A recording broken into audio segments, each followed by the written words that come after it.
नमस्कार and hello to everyone. दोस्तों, आपका स्वागत है आपके अपने फोटो शो में। तो फ्रेंड्स, आज हम जो बात करने जा रहे हैं वो है एक्स्ट्रा मैरिटल अफेयर के बारे में। एक्स्ट्रा मैरिटल अफेयर का नाम आते ही पहले के टाइम में घरों में चुप्पी सी सज जाती थी। लोग एकदम चुप से हो जाते थे और कहीं न कहीं अगर ये काम मेल का होता था, जनरली कहीं एक्स्ट्रा मैरिटल अफेयर में जनरली मेल इन्वॉल्व होते थे पहले के टाइम में, तो औरत को ये समझाया जाता था कि आप में कमी है या चुप रहने को कहा जाता था। लेकिन आजकल ये जो एक्स्ट्रा मैरिटल अफेयर है, ये घर-घर की कहानी हो गया है। घर-घर की तो नहीं, अगर आप कहीं न कहीं आपने अपनी लाइफ में सुना ही होगा, अपने दोस्तों से सुना होगा, अपने पड़ोस में सुना होगा कि उसके साथ अफेयर चल रहा है या किसी और के साथ। मतलब अफेयर मीन्स मैरिज के बाद मैं एक्स्ट्रा मैरिटल अफेयर की बात कर रही हूँ। तो वजह क्या है?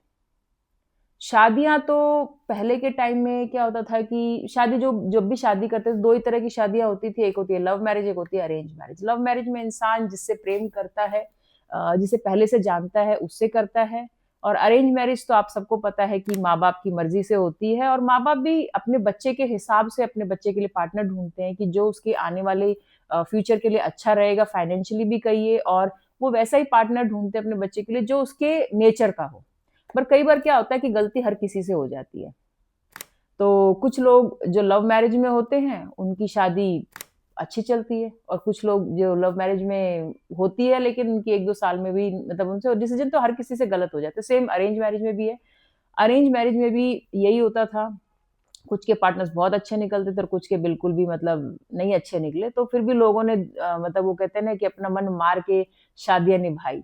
लेकिन अब कुछ लोग उस टाइम में भी मतलब अफेयर चला लेते थे और किसी को पता भी नहीं लगने देते थे, और पता चल भी जाता था तो घर में तो कहीं न कहीं वाइफ़ को एडजस्ट करने के लिए बोला जाता था, या फिर कहीं अगर वाइफ़ का कहीं पता चल जाए तो पति को भी सेम, मतलब ये रेयरली होता है एडजस्ट करने के लिए बोला जाए, और कमियाँ भी उन्हीं में गिनाई जाती हैं फिर। जिसके अंदर वो उसके तो थोड़ी बहुत कमी है जिसका अफेयर चल रहा है, लेकिन जो घर में उसका पार्टनर है दूसरे पार्टनर को बेसिकली कमियाँ उसमें भी गिनाई जाती है कि तुम्हारे में ही कोई कमी रही होगी। अदरवाइज़ वो इंसान बाहर क्यों प्यार ढूँढता या किसी के साथ मिलता-जुलता। तो फ्रेंड्स, आजकल क्या हो रहा है कि अफेयर की वजह क्या है? एक्स्ट्रा मैरिटल अफेयर की वजह क्या है? बेसिकली क्या है कि जो हमारी सोसाइटी का जो मेकअप है, कहिए एक तरीके से जो बनावट है, उस ढाँचे को अब लोग ना इग्नोर सा कर रहे हैं। और अब उसपे मतलब वो होता है ना कि बिलीव सा नहीं कर रहे हैं, क्योंकि उनको लगने लगा है कि हर चीज़ की एक एक्सपायरी डेट होती है, चाहे आप खाने का फूड आइटम लीजिए या कुछ भी चीज़ आप मतलब खरीदते हैं, तो वो एक टाइम के बाद एक्सपायर हो ही जाती है।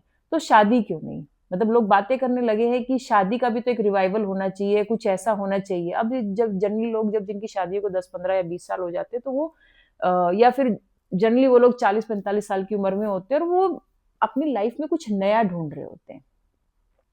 क्या होता है कि इस एज में ना बच्चे भी बड़े हो जाते हैं, पार्टनर्स भी, जब तो एक-दूसरे में प्यार होता ही है, और कई लोगों में प्यार नहीं भी होता तो वो माँ-बाप के प्रेशर में कई एक तरीके से, या समाज के प्रेशर में कि लोग क्या कहेंगे, भई लोगों को अगर पता चलेगा कि ये लोग डिवोर्स ले रहे हैं या अलग हो रहे हैं, तो लोग डिवोर्स ना लेके ये एक एस्केप रूट एक तरीके से कहिए कि मानते हैं कि ठीक है, शादी भी चल ही रही है, साइड बाय साइड जो मेरे मन में चीज़ें हैं या जो इच्छाएँ हैं, वो मैं इस वे में अपनी कंप्लीट कर पाऊँ।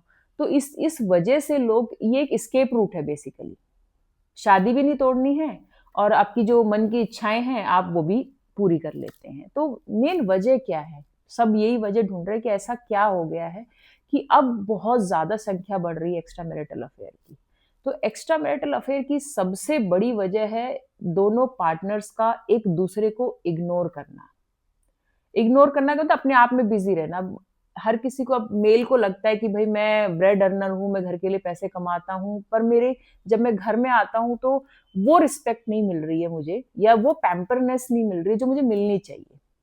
एक उम्र के बाद जब कहीं एक फीमेल पार्टनर भी बिज़ी हो जाती है अपने बच्चों में, तो वो भी शायद अपने हस्बैंड पे उतना ध्यान नहीं दे पाती जितना उसे देना चाहिए। और सेम वे एक फीमेल भी वही फ़ील करती है कि भई मैं भी घर के लिए इतना काम करती हूँ या घर में सबको खुश रखती हूँ और अपनी रिस्पॉन्सिबिलिटी अच्छे से निभाती हूँ, तो मुझे भी पैम्परनेस मिलनी चाहिए अपने पार्टनर से, या वो रिस्पेक्ट मिलनी चाहिए जो मैं डिज़र्व करती हूँ। वो दोनों को मिलती नहीं है, या फिर कहिए झगड़े झगड़े घर में, मतलब झगड़े होते हैं जहाँ पे, मतलब अगर जॉइंट फैमिली है, पेरेंट्स रहते हैं तो झगड़े भी बहुत रहते हैं। अगर पेरेंट्स नहीं भी है तो भी पार्टनर्स में मिसअंडरस्टैंडिंग है। एक दूसरे की मतलब कोई मानना तो चाहता ही नहीं है ना बेसिकली। तो एक दूसरे मतलब घर में झगड़े रहते हैं, नेगेटिविटी का माहौल है। तो हर कुछ, जब कोई इंसान कोई बाहर ऑफिस से आता है, घर में आता है, तो उसे लगता है यार घर में तो कलह ही रहती है। जब देखो कलेश ही पड़ा रहता है, झगड़े होते रहते हैं, तो वो एक मन की शांति ढूंढता है कहीं बाहर। सेम फीमेल के साथ भी है, वो भी शादी में कई बार उसे लगता है कि यार ये तो हमेशा ही झगड़ता रहता है, इसे मेरी कोई परवाह नहीं है, मेरी फीलिंग्स की कोई कदर नहीं है। तो जब कोई बाहर वाला इंसान उनको थोड़ा बहुत प्रेज़ करता है, या किसी बाहर वाले इंसान की जो पर्सनैलिटी उन्हें इम्प्रेस करती है, तो उनका ध्यान भी भटकता है, और वो भी थोड़ा-सा एक चाहते हैं कि हम अपनी लाइफ़ में कुछ नया लाएँ। और ये इन्हें आसान सा एस्केप रूट लगता है कि ठीक है, शादी भी चलती रहेगी side by side, extra marital मतलब आप कुछ थोड़ा बहुत अपने मन को खुश करने के लिए कुछ कर सकते हैं। और बाकी जो मुझे ऐसा लगता है कि कई बार क्या होता है कि पार्टनर्स की जो सेक्सुअल नीड्स हैं, वो पूरी नहीं होती हैं। जब वो पूरी नहीं होती तो खिझ-सी होती है, और वो सोचते हैं कि चलो कहीं और ढूँढा जाए। आपने देखा होगा कि जो सोसाइटी का बेस है, हमारी सोसाइटी का, जो इंडियन सोसाइटी का बेस कहिए, या फिर अराउंड द वर्ल्ड, सब जगह हिल रहा है। रिश्तों में जो एक क्लोज़नेस थी, वो कहीं न कहीं टूटने लगी है, और सोसाइटी में भी एक न्यू नॉर्मल होने लगा है कि हाँ, ठीक है, सोसाइटी भी अब एक्सेप्ट करने लगी। पहले तो सोसाइटी बिल्कुल एक्सेप्ट नहीं कर रही थी, लेकिन जब केसेज़ इतने ज़्यादा बढ़ जाते हैं, तो सोसाइटी की भी मजबूरी हो जाती है, या लोगों की मजबूरी हो जाती है उसे एक्सेप्ट करना। तो अब जब हर कोई डिवोर्स के बारे में सुन रहा है, एक्स्ट्रा मैरिटल अफेयर के बारे में सुन रहा है, सुन तो सब रहे हैं, लेकिन उसको कोई हल नहीं करना चाहता कि वजह क्या है। कई लोग ओपन मैरिज का कांसेप्ट देते हैं कि, या फिर कहेंगे आगे चल के शादियाँ नहीं होंगी अगर इसी तरीके से प्रॉब्लम्स बढ़ी तो। तो मुझे ऐसा लगता है कि एक्स्ट्रा मैरिटल अफेयर की वजह होती है, ट्रस्ट इश्यूज़ भी बहुत होते हैं। ट्रस्ट इश्यूज़ कैसे कि आप जनरली 2 मतलब हस्बैंड वाइफ हैं, आप दूसरे का फ़ोन टच नहीं कर सकते। बहुत सारे लोग अपने फ़ोन पे, आपको पता ही है कि फेशियल वाला कोड, या फिर जो पासकोड्स लगा के रखते हैं। कि या फिर वो पैटर्न सा लगा के रखते हैं कि कहीं दूसरा कोई खोल ना ले। कहीं न कहीं देखिए फ़ोन तो हर एक इंसान की एक ऐसी वो हिडन सी डायरी बन गई है जिसमें मतलब उसके सारे राज़ छुपे हैं। और एक मतलब पार्टनर्स तो एक-दूसरे को अपने फ़ोन पे टच भी नहीं करने दे रहे हैं। समझ रहे हैं आप? तो ट्रस्ट इश्यू तो वैसे भी होंगे। आपस में एक टाइम के बाद इंसान दोबारा रिवाइव करता है, अपनी ज़िंदगी को लुक बैक करता है, और प्यार की तलाश करता है कि कोई उसे भी प्यार करे, कोई मतलब मेल को लगता है कि मैं सब कुछ कर रहा हूँ, मुझे वो चीज़ नहीं मिल रही, वो रिस्पेक्ट नहीं मिल रही, वो केयर नहीं मिल रही है, सेम फीमेल को लगता है। और कहीं न कहीं फिर वो जो नयापन है या वो प्यार है, वो किसी और में ढूँढते हैं, या फिर किसी की पर्सनैलिटी से इम्प्रेस हो जाते हैं।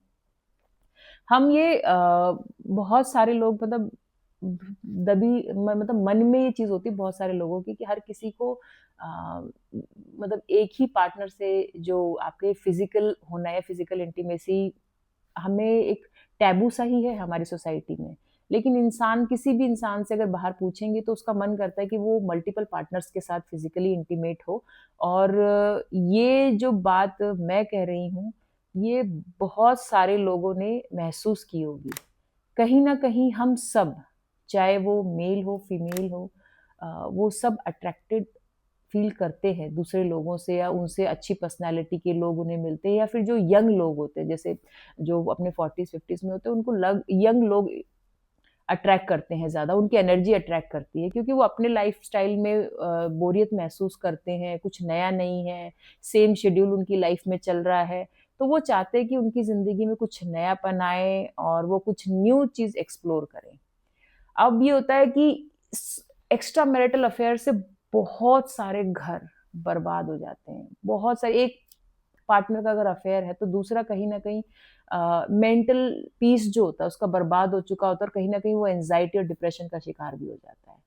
तो फ्रेंड्स, एक्स्ट्रा मैरिटल अफेयर एक है तो एक एस्केप रूट कि भई आप शादी भी चला रहे हो और साथ में अपनी मन की जो इच्छाएँ हैं वो भी पूरे कर रहे हो। कई लोग, हमेशा ऐसा नहीं होता कि फिज़िकली ही उनकी नीड होती है इसलिए एक्स्ट्रा मैरिटल अफेयर होते हैं। कई लोग अपनी शादी से बोर हो चुके हैं इसलिए, सेम रूटीन की वजह से, या फिर उनको वो लव एंड केयर और रिस्पेक्ट नहीं मिल रही होती है जो वो डिज़र्व करते हैं उनके अकॉर्डिंग। तो इसलिए लोग ये चीज़ें करते हैं। और हमारी सोसाइटी में पहले क्या होता था कि ये चीज़ें होती थी, ऐसा नहीं है कि पहले नहीं होती थी। होती थी पर वो सब चुप्पी से साध लेते थे, लेकिन कोई सपोर्ट नहीं करता था मतलब इस चीज़ को। लेकिन अब क्या हो रहा है कि सोसाइटी की मजबूरी हो गई है और इसे एक्सेप्ट भी करना पड़ रहा है सोसाइटी को, क्योंकि पहले क्या था, ये चीज़ टैबू थी। अब जैसे न्यू नॉर्मल डिवोर्स हो रहे हैं, अब new normal extra marital affair भी हो रहे हैं। और कहीं न कहीं चाहे आप बड़ी-बड़ी सेलिब्रिटी से सुनते होंगे कि वन नाइट स्टैंड हो गया, कोई इश्यू नहीं है, फिज़िकल चीटिंग से ज़्यादा डेंजरस इमोशनल चीटिंग होती है, ये आप मतलब जनरली सोशल मीडिया में सुनते होंगे। लोग एक्सेप्ट कर रहे हैं इन चीज़ों को। और आप एक चीज़ और नोटिस करेंगे कि जब से चीज़ें आई हैं, जैसे आप टिंडर कहिए या बहुत सारी डेटिंग ऐप आई हैं, तो वो और आसान हो गया है इस ये सब चीज़ें करना। या सोशल मीडिया कहिए कि किसी भी अजनबी इंसान से चैट करना, एक फेक आईडी बनाइए और किसी से कभी भी कहीं कहीं भी चैट कीजिए। तो मतलब कोई रोक-टोक नहीं है।